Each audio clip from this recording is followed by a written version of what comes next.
주실 말씀은 누가복음 3장 21절 22절입니다. 한 절씩 교독하시고 마지막 절은 합독하겠습니다. 백성이 다 세례를 받을새 예수도 세례를 받으시고 기도하실 때에 하늘이 열리며 성령이 비둘기 같은 형체로 그의 위에 강림하시더니 하늘로부터 소리가 나기를 너는 내 사랑하는 아들이라 내가 너를 기뻐하노라 하시니라. 아멘. 오늘은 누가복음 3장 21, 22절을 본문으로 하나님의 아들 예수 그리스도라는 제목으로 말씀을 전하겠습니다. 청소년 여러분 안녕하십니까? 한 주간 동안 평안하셨는지요? 사실 평안을 묻기도 힘든 요즘입니다. 우리나라도 어느덧 기독교 혐오, 교회 혐오의 시대에 접어들었다는 생각을 하게 되었습니다. 지난해 1월 코로나가 국내에서 시작되고 확산되면서 종교 관련 시설이 바이러스 집단 감염과 확산에 역할을 했다는 비판을 계속 받아왔습니다.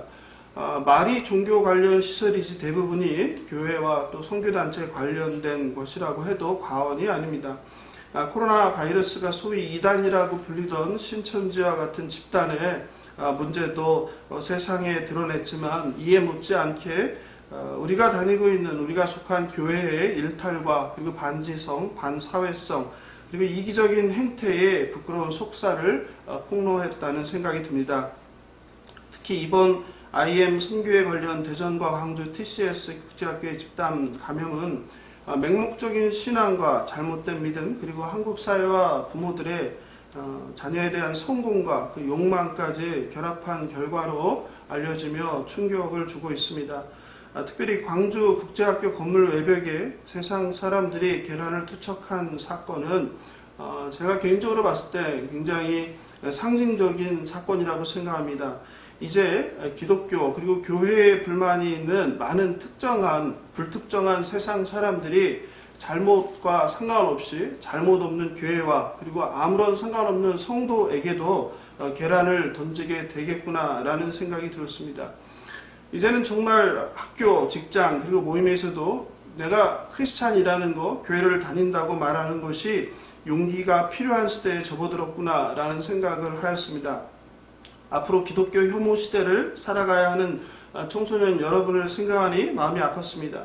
여러분도 한국교회의 갱신과 회복을 위해 기도해 주시면 좋겠습니다. 오늘은 지난주에 이어 누가복음 3장 21, 22절 말씀인데요. 하나님의 아들 예수 그리스도라는 제목으로 1, 2, 3장을 마무리하려고 합니다. 청소년들과 또 성도들과 성경에 관해서 이야기를 하다 보면 대화 가운데 어느 순간 이 학생이 성경을 완전히 믿지는 않는구나 라고 느껴질 때가 종종 있습니다. 교회를 다니고 하나님을 믿는다라고 하는데 성경 전체를 완전히 믿지 않고 어떤 내용은 믿고 또 어떤 내용은 믿지 않습니다. 또 어떤 경우는 자신의 바람이나 상황에 따라 성경 내용을 해석하고 적용하는 것을 보게도 됩니다. 대표적인 예로 요한복음 3장 16절은 여러분들도 다 좋아하고 암송하죠. 그런데 요한일서 3장 16절은 관심도 없고 또 뭔지도 모르는 경우가 많습니다. 요한복음 3장 16절을 같이 한번 암송해 볼까요? 하나님이 세상을 이처럼 사랑하사 독생자를 주셨으니 이는 그를 믿는 자마다 멸망하지 않고 영생을 얻게 하려 하심이라. 그죠? 대부분 여러분이 거의 암송하거나 알고 있습니다. 요한일서 3장 16절을 그럼 한번 암송해 볼까요? 요한일서 3장 16절 혹시 아시나요? 그가 우리를 위하여 목숨을 버리셨으니 우리가 이로써 사랑을 알고 우리도 형제들을 위하여 목숨을 버리는 것이 마땅하니라. 우리는 이렇게 성경에서도 요한복음 3장 16절 같은 구절은 참 좋아하고 암송까지 하는데 요한일서 3장 16절처럼 형제들을 위하여 목숨을 버리는 것이 마땅하다. 이런 것들은 별로 관심을 안 갖고 이렇게 선택적으로 성경을 믿고 좋아하고 호불호가 나뉘는 것 같습니다. 개인별로 다 똑같지는 않지만 신앙인들이 자신의 경험과 역사 그리고 과학, 상식, 이성에 근거하여 판단하는 경우도 많습니다. 하나님과 그분의 역사를 사람의 이성과 지성으로 이해하고 판단하려고 하는 실수를 범할 때가 많습니다. 제가 목사가 되기 전에 교회에서 의심 말고 무조건 믿으라라는 이야기를 많이 들었습니다. 그러다 2010년 이후 교회 문제를 겪으면서 덮어놓고 믿으면 안 된다. 정말 베레아 사람들처럼 성경이 그러한가 따지고 고민하고 생각하면서 믿어야 한다라는 이야기를 자주 들었습니다. 대개 모태 신앙인 경우에는 묻지도 따지도 않고 덮어놓고 믿는 경우가 많습니다. 태어나서 언제도 아무것도 모르던 아기 때에 자신의 선택이 아닌 부모님의 신앙으로 유아 세례를 받고 어릴 때부터 주일마다 부모님 따라 교회에 다니게 됩니다. 주일학교에서 하나님과 예수님이 누구인지를 성경을 통해 배우고 하나님께서 하신 초자연적인 놀라운 신기한 일들을 들으며 참 의심하지 않고 그대로 믿게 됩니다. 그런데 이런 어린이가 중학생, 고등학생으로 자라며 머리가 커지고 학교에서 배우는 지식들, 그 과학들, 세상의 이야기들, 또 믿지 않는 교회를 다니지 않는 또래들과의 대화, 그리고 직접 본인이 세상을 살아가면서 겪는 현실의 경험들은 점차 이 성경의 사건들이, 성경의 이야기들이 실제가 아니라 신화처럼 여겨지거나 아니면 오래전 먼 나라에서 나와는 전혀 상관없는 일들로 여겨지게 됩니다. 고려말 삼국유사를 쓴 이련이 소개한 고조선 건국의 단군신화에 나오는 인간이 되려고 한 곰과 호랑이가 쑥과 마늘을 먹었다는 이야기처럼 말입니다. 어느 순간부터 성경에서 현실성이 있는 것은 믿지만 비현실적인 것들에 대해서는 이렇게 신화 같은 취급을 합니다. 그렇다면 우리가 오늘 이야기하고자 하는 예수님은 정말 누구신가요? 누가는 1장부터 3장까지 사실은 예수님이 누구신가라는 이야기를 반복해서 우리에게 하고 있습니다. 오늘날 우리 문화와 사회에서는 많은 사람들이 예수를 존경하지만 그들의 존경은 주로 중요한 종교적 선생으로서 여기거나 위대한 종교적인 인물들 중 한 사람으로 간주하는 존경입니다. 예수님은 도덕적으로 탁월한 위인입니까? 아니면 당시에 로마의 지배를 받던 이스라엘을 해방시키려고 한 정치 혁명가인가요? 아니면 선지자인가요? 아니면 정말로 성경이 말하는 대로 하나님의 아들입니까? 예수가 누구인가에 대한 논쟁은 사실 2000년 기독교 역사를 통해 지속되어 오고 있습니다. 대표적인 것이 4세기 아리우스 논쟁이라는 것입니다.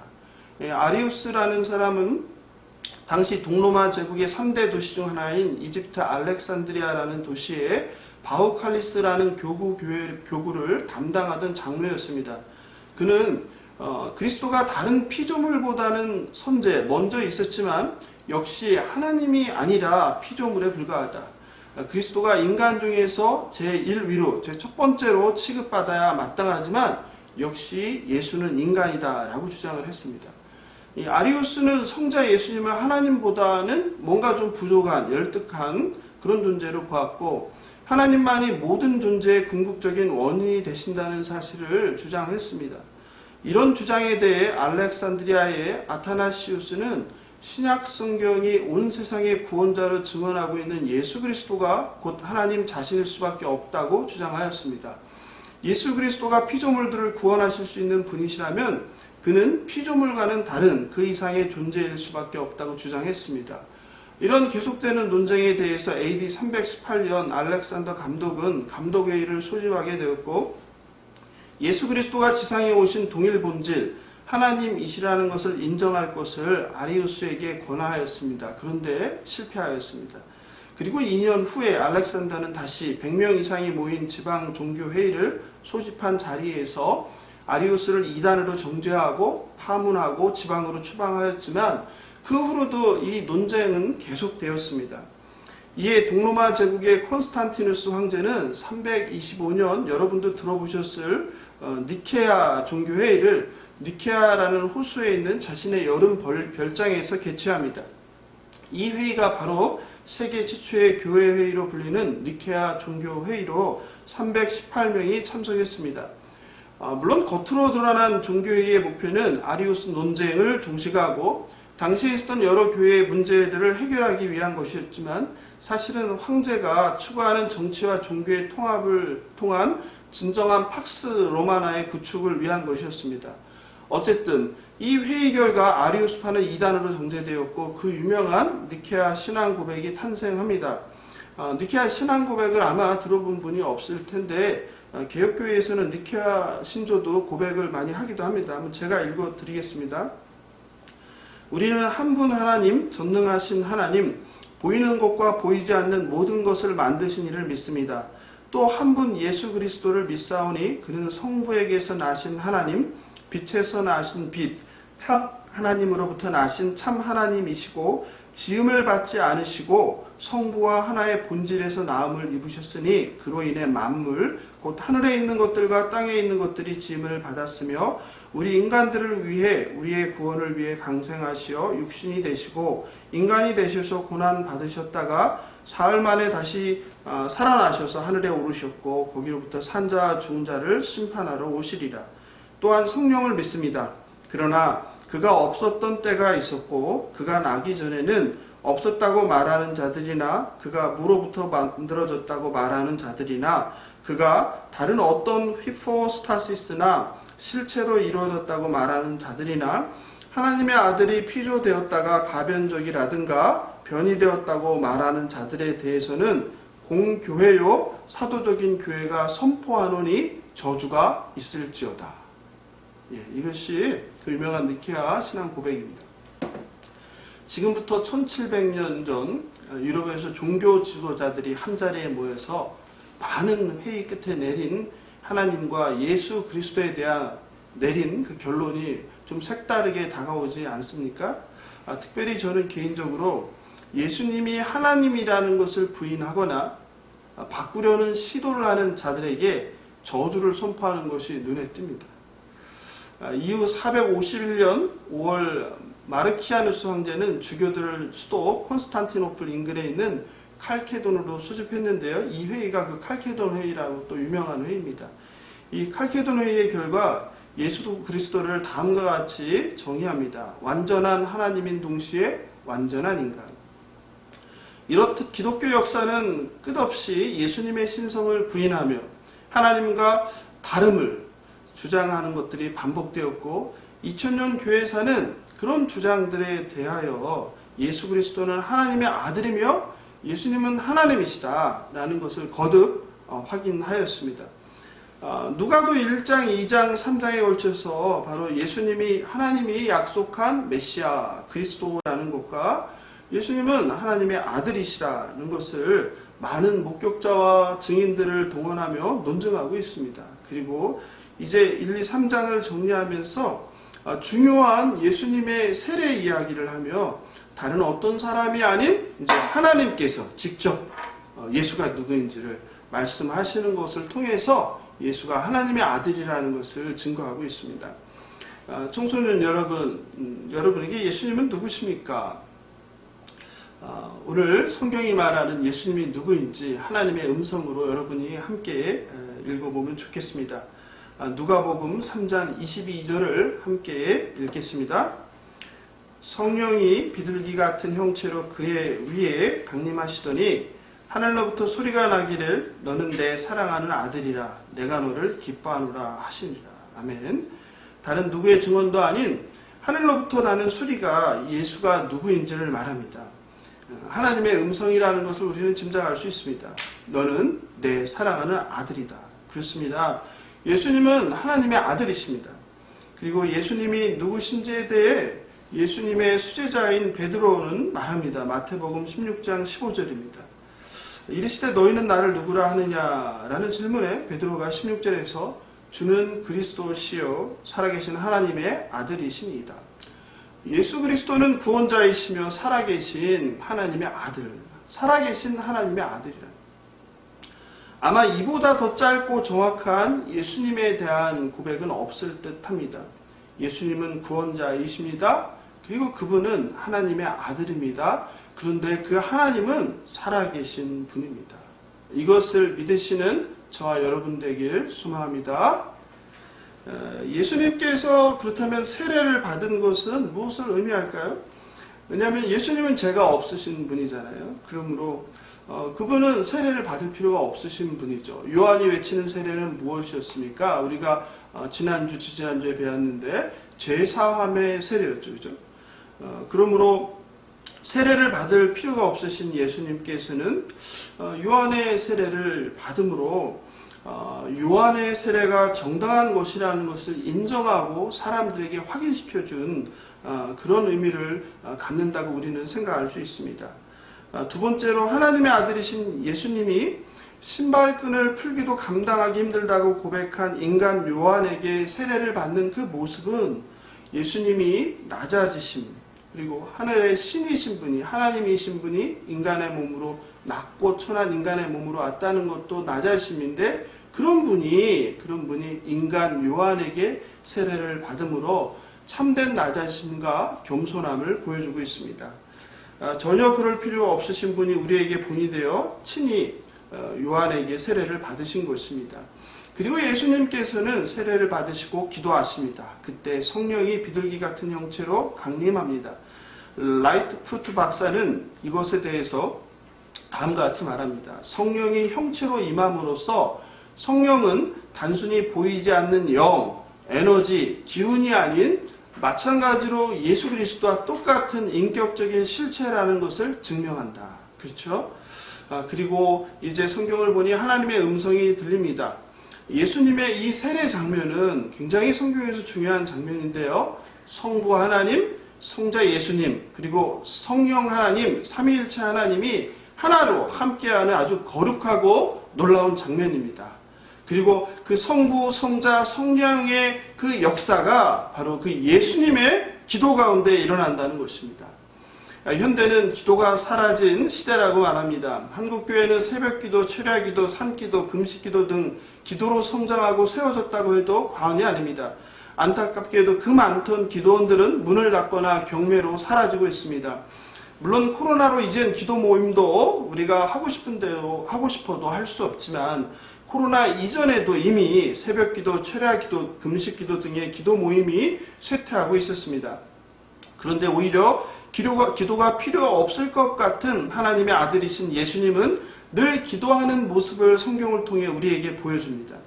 청소년 여러분, 인간에게 세례를 받으시는 예수님의 이 겸손함과 그리고 항상 하나님께 나아가 하나님께 기도하는 이 예수님을 배우시길 바랍니다. 잠깐 개인적인 이야기를 하면 아들이 기독교 대안학교를 초등학교, 중학교, 고등학교까지 8년을 다녔습니다. 아들이 지난해 고3 여름쯤인데 한참 입시 공부로 바쁠 때였습니다. 그런데 아들의 손에 21세기 대표적인 무신론자인 리차드 도킨슨의 만들어진 신이라는 책이 들려 있었습니다. 제가 너무 황당해서 얘가 무슨 논술을 준비하는 애도 아닌데, 아니 지금 수능 공부할 시간도 없을 텐데 그런 이상한 책을 왜 보니 하고 물었습니다. 그래서 아들이 하나님이 잘 안 믿어줘서요 라고 대답했습니다. 그 말을 듣고 순간 아내와 저는 매우 놀랐습니다. 아내나 저나 아들에게 공부는 잘하면 좋겠지만 우선순위는 아니었고, 성경을 제대로 배워 하나님이 누구신지를 올바로 알고 예수님 잘 믿길 바라는 마음으로 세상 교육을 포기하고 초등학교 6학년 때 기독교 대안학교에 보냈기 때문입니다. 그런데 7년 동안 기독교 대안학교를 다녔는데도 공부는 공부대로 안 되고 신앙은 믿음도 없는 것 같다는 생각이 들자 순간 화가 났습니다. 그래서 아들에게 하나님을 알고 싶으면 진짜인 성경을 읽어야지 왜 안 믿고 하나님 없다고 주장하는 이상한 사람의 책을 보니? 라고 면박을 주었습니다. 그리고 위조지폐 감별사들이 위조지폐를 찾는 비결이 뭔지 아니? 그들이 가짜 지폐를 수없이 연구하며 익혀서가 아니라 진짜만 보고 진짜만 만지다 보면 저절로 가짜를 구별해내게 되는 것이라고. 아들이 지금 하나님 찾겠다면 하나님이 없다고 주장하는 사람의 책을 읽는 것이 왜 문제인지를 꼬집었습니다. 요즘 여러분 말로 꼰대 노릇을 아주 제대로 했습니다. 그리고 시간이 지났습니다. 지난주에 아들에게 요즘 교회 다니는 중고생 학생들이 성경을 진짜로 안 믿는 것 같다라며 말을 걸었습니다. 아들아, 너는 예수님이 누구신 것 같아? 질문했습니다. 아들이 주저없이 대단한 사람이지 라고 대답했습니다. 그래서 제가 다시 사람이야 라고 되물으니까 금방 아빠의 의도를 눈치채고 아들이 하나님의 아들이지 라고 대답합니다. 그래서 이번에는 예수님의 어머니 마리아가 결혼도 하지 않았는데 하나님의 아들을 잉태한 것이 믿어지니? 라고 묻더니 아들은 기다렸다는 듯이 대답합니다. 글쎄 이상하지. 지금은 과학적으로 있을 수 없는 일이야 라고 대답했습니다. 그래서 제가 말꼬리를 잡고 그럼 지금은 있을 수 없는데 그때는 가능했던 거야? 라고 다시 묻자 아들이 그건 알 수 없지. 보진 못했으니까 라고 대답했습니다. 그래서 제가 그럼 아들은 예수님이 하나님의 아들로 처녀 마리아에게서 태어났다는 것을 완전히 믿지는 않는다는 거네 라고 대묻자 강하게 부인하지 않고 성경에 어떤 건 좀 이상해 라고 대답했습니다. 그래서 제가 다시 네가 다니는 기독교 대안학교 친구들은 성경을 완전히 다 믿는 비율이 얼마인 것 같아? 라고 물으니까 다 물어보진 않아서 모르지만 친한 애들 이야기를 들어보면 안 믿는 아이들이 꽤 많아. 대체로 옛날 이야기라고 생각해 라고 대답했습니다. 그러면서 아들은 신이 나서 오병이어 사건 이야기를 저기 합니다. 아빠 잘 들어봐. 내가 지금 예수님이야. 내가 지금 사람들 많이 이렇게 모여있는데 앞에서 빵을 떼주는 거야. 그런데 손에서 빵을 이렇게 떼어주는데 없어지지 않고 또 생겨. 그리고 제자들에게도 나눠줬는데 제자들도 나눠주는데 제자들도 마찬가지야. 빵이 계속 생겨. 그리고 나중에 12강조리가 넘치게 남았대요. 아들은 이 오병이어를 아주 신나서 제게 설명하는데 무엇을 말하는 걸까요? 아빠 정말 신기하지 않아? 어떻게 이런 일이 있을 수가 있어? 역시 예수님은 하나님의 아들이야. 정말 이건 대단해. 이 말을 하고 싶었을까요? 아니면 아빠는 이게 말이 된다고 생각해? 이게 현실적으로 가능해? 이걸 믿으라는 거야? 라는 의미일까요? 제가 더 이상 아들에게 직접 확인하지는 않았지만 아마 후자라는 생각이 듭니다. 예수님을 믿는 다음에 교회 다니는 많은 청소년들이 아니 제 자식도 하나님과 성경을 전적으로 믿지 않는구나 라는 생각이 들자 저도 모르게 야 이거 큰일이구나 라는 생각이 들었습니다. 그렇다면 어떻게 청소년들이 하나님을 온전히 믿게 할 수 있을까요? 어떻게 하나님의 그 말씀인 성경을 온전히 믿게 할 수 있을까요? 예수님이 정말 하나님의 아들임을 믿게 할까요? 하나님께서 정말 살아계시고 세상을 창조하신 분이라는 것을 어떻게 믿게 할까요? 라는 그 고민들이 늦은 밤 쏟아져 내렸습니다. 그래서 혼자 고민하다 이제 자고 있지 않은 아내에게 이런 고민을 이야기했습니다. 그랬더니 아내가 제게 뭐라고 했는지 아시나요? 뭐라고 했을까요? 당신도 그랬잖아. 옛날에 창세기 읽으면서 이게 말이 되냐라고 한 거 기억 안 나? 라고 했습니다. 순간 제 자신이 얼마나 부끄럽고 또 당황스럽기도 했는지 모릅니다. 저 역시 처음부터 하나님 말씀인 성경을 완전히 믿은 것은 아니었습니다. 그런데 목사가 되고 어느새 제 올챙이적 일은 기억도 못하고 마치 처음부터 하나님을 온전히 믿은 것처럼 성경 말씀을 그대로 믿은 것처럼 착각하며 성경을 의심하는 청소년들과 성도들을 걱정하고 있었습니다. 실제로 21세기를 살아가는 현대인에게 기원전 1452년경 지금으로부터 약 3500년 전 애굽에서 종살이 하던 이스라엘 백성들이 이집트에서 탈출할 때 극적으로 바닷물이 갈라져 쫓아오던 애굽의 군사들이 바다에 매장되었다는 이야기. 하나님의 아들이 천의 몸에 잉태되었고 예수님이 죽은 자를 살리시고 바다를 걸으시고 풍랑을 잠재우고 눈먼 자를 뜨게 하고 귀신을 내쫓고 5,000명을 먹인 이야기. 이렇게 과학적으로 증명할 수 없는 그리고 초자연적인 이런 신비한 이야기를 믿는 것이 오히려 이상한 것이다 라는 생각이 들었습니다. 그러면서 목사로서 이런 생각이 들었습니다. 그럼 어떻게 청소년들이 성경을 온전히 믿을까? 성경은 하나님의 이야기니까 말입니다. 그리고 예수님이 하나님의 아들이라는 것을, 예수님이 인간의 몸으로 오셨지만 예수님이 하나님이시고 즉 신이라는 것을 믿어야 하는데 이런 생각들이 들었습니다. 어떻게 예수님이 하나님의 아들이고 그리고 예수님이 신이시고 그리고 하나님은 살아계시다는 것을 믿을 수 있을까요? 그것은 곰곰이 생각해 보니 성령 하나님이 우리 마음을 조망하여 깨닫게 하시고 또 한 가지 방법은 직접 살면서 초자연적인 하나님이 살아서 역사하시는 것을 직접 본인이 경험하는 것이다 라는 생각이 들었습니다. 하나님은 먼 나라 까마득한 먼 역사 속에 계신 분이 아니라 지금 여기에 살아계신 분이라는 경험 말입니다. 하나님은 모든 것을 아시고 모든 것을 할 수 있는 분임을 경험해야 합니다. 직접. 이것은 인간의 이성과 지성으로 합리적으로 이해되고 설득되는 것이 아닙니다. 우리 부모들의 신앙이 자녀들의 신앙이 되기 위해선 지식으로 하나님과 예수님을 배워서 되지 않습니다. 부모님의 영향력 아래에 있을 때야 그렇듯 보이지만 그것도 결국 자녀들이 몸도 크고 머리도 자라나 고등학생이 되고 무조건 의심 없이 믿었던 신앙의 회의나 의심이 시작되고 답을 찾지 못하면 대학생이 되면 기다렸다는 듯이 교회를 떠나게 됩니다. 현재 한국교회 대학생 복음률이 3%, 4%라는 것은 이런 사실을 증명합니다. 떨기나무 한가운데 하나님께서 나타나셔서 모세에게 말씀해 주신 것처럼, 아니면 사울에게 나타나 말씀하신 것처럼 말입니다. 사도행전 9장 4절에 보면 그리스도인들을 박해하여 잡으러 다메섹으로 향하던 바울이 길 위에서 하나님의 음성을 듣습니다. 사울아 사울아 어찌하여 네가 나를 박해하느냐? 나는 네가 박해하는 예수다. 이렇게라도 해주시면 정말 우리 청소년들이 예수님을 잘 믿을 것 같지 않습니까? 하나님께서 정말 우리 청소년들에게 나타나셔서 누구누구야 내가 네가 의심하는 하나님이다 라고 말해주시면 좋겠습니다.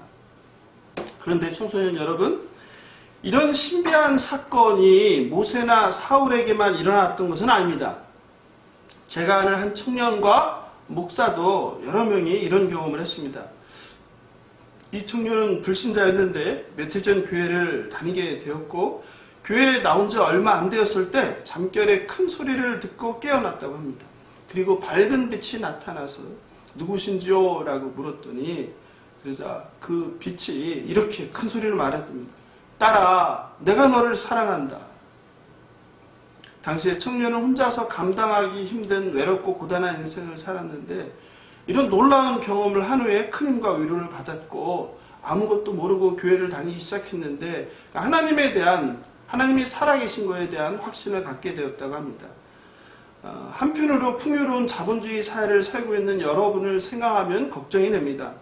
풍요로운 삶은 죽을 것 같은 인생의 문제들이 많지 않다는 것을 의미합니다. 대부분 부모님께서 여러분의 많은 문제들을 해결해 주십니다. 이것이 도리어 여러분들이 절박한 상황 속에서 하나님을 찾고 하나님의 도우심을 구하기 힘들게 만들기 때문에 하나님을 만날 기회를 줄어들게 하는 것은 아닌가에 대한 걱정입니다. 물론 여러분 가운데는 정말 누구도 도와주지 않는 힘겨운 삶을 살며 하나님을 찾고 부르는 분도 있을 것입니다. 그런 분은 목사님 제 말을 조금 이해할 수 있을 것입니다. 신앙의 역설인데 평탄한 삶이 아니라 고단한 삶을 살 때, 해결할 수 없는 문제에 직면할 때 사람은 하나님 없이 인간이 스스로는 아무것도 할 수 없구나라는 것을 깨닫게 됩니다. 그리고 버티며 매달리던 벼랑 끝 손가락을 놓아버리고 공중에 던져져 추락할 때 하나님의 놀라운 안아주심을 경험하게 됩니다. 청소년 여러분, 하나님은 세상을 창조하셨습니다. 하나님은 온 우주를 통치하십니다. 하나님은 전지하시고 전능하시고 무소부재하십니다. 그런 하나님께서 타락한 세상에서 죄인된 저와 여러분을 구원하기 위해서 독생자 예수 그리스도를 2000년 전 이 땅에 보내셨습니다. 2021년이 시작되고 주일 아침 3번에 걸쳐 누가복음 1장, 2장, 3장을 통해서 예수가 누구이고 하나님의 아들 예수가 어떻게 세상에 오게 되었는지에 대해서 말씀드렸습니다. 그런데도 부족함이 느껴져서 마지막으로 다시 한번 여러분에게 예수님이 누구인지를 강조하여 말씀드리는 것입니다. 성경이 말하는 이 모든 내용을 의심 없이 믿으시길 바랍니다. 예수가 메시아임을, 예수가 하나님의 아들임을 믿으시길 바랍니다. 하나님은 살아계신 분입니다. 저는 목사로서 하나님께서 여러분에게 하나님이 살아계심을 직접 증거해 주셔서 여러분이 하나님을 만나길 소망합니다. 부끄럽지만 지난 주일에 제가 만난 하나님의 이야기를 나누고자 합니다. 토요일 밤 여러분과 줌 만남이 끝나자 딸아이가 주일에 교회에 가면 근처 떡집에 가서 모찌떡을 사오라고 하였습니다. 그런데 제가 바로 알았어 라고 기쁘게 대답하지 못하고 머뭇거리다 생각해보고 라고 작은 목소리로 대답했습니다. 왜 그렇겠습니까? 왜냐하면 제가 가진 재산이 10,000원이 안 되었기 때문입니다. 그래서 아내에게 그 속상한 이야기를 했더니 아내는 제게 이렇게 말했습니다. 자기는 지갑에 딱 10,000원짜리 한 장인데. 그리고 아내와 저는 둘 사이에 슬픈 정적이 한참 감돌았습니다.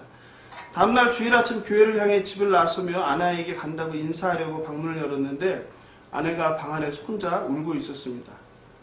저는 깜짝 놀랐지만 아내의 눈물이 무엇을 의미하는지를 알았기에 왜 울고 있냐고 묻지 않고 무거운 마음으로 교회를 향했습니다. 교회에 가는 차 안에서 많은 슬픈 생각을 했습니다. 지나온 삶, 그리고 지금의 삶, 그리고 딸이 사오라는 떡, 머릿속으로 친한 목사님께 전화해서 몇만 원을 빌릴까? 누구에게 부탁을 할까? 아니면 교회 가서 권사님이나 집사님께 지갑을 두고 왔다고 말하고 2만 원만 빌릴까라는 생각까지. 교회에 도착해서 아무 일이 없듯이 슬픈 그런 현실은 있고 예배 준비를 여기저기 분주하게 뛰어다니는데 교회 권사님께서 전화로 저를 찾으셨습니다.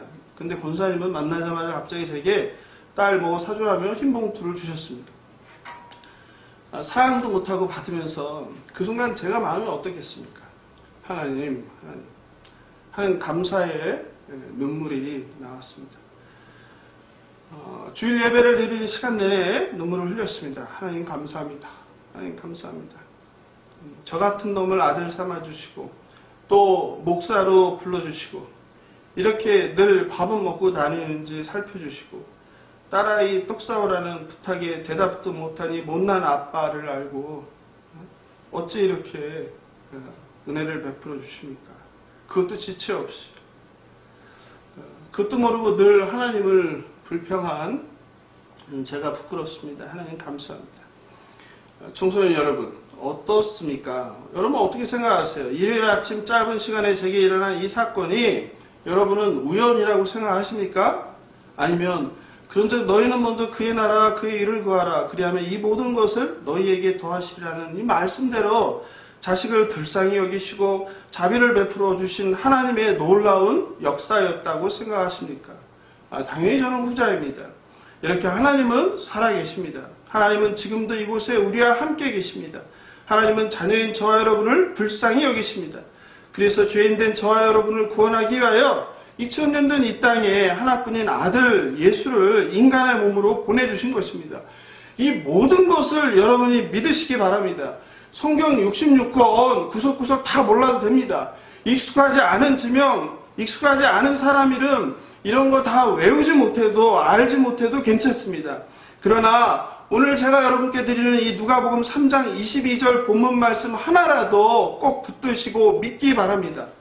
너는 내 사랑하는 아들이라 내가 너를 기뻐하노라. 예수님을 하나님의 아들임을 하나님 스스로 말씀해 주고 계십니다. 저는 여러분이 예수님을 진정으로 사랑하길 원합니다. 여러분 자신보다 학교나 학원 선생님보다 좋아하는 친구보다 그리고 여러분을 낳아주신 부모님보다 예수님을 더 믿고 더 사랑하시길 바랍니다. 예수는 그리스도시며 하나님은 살아계시다는 것을 믿으시기 바랍니다. 그리고 예수를 제대로 믿으시기 바랍니다. 그리고 하나님 말씀인 성경을 온전히 그 쓰여진 그대로 믿고 순종하길 바랍니다. 그리고 가정에서 부모님께 순종하십시오. 학교에서 선생님 말씀에도 잘 들으십시오. 그리고 세상에서 세상이 정해진 사회법도 존중하십시오. 늘 어디 가나 하나님의 자녀로 부끄럽지 않은 말과 행동을 하는 여러분 되시길 예수님의 이름으로 축복하며 기도합니다.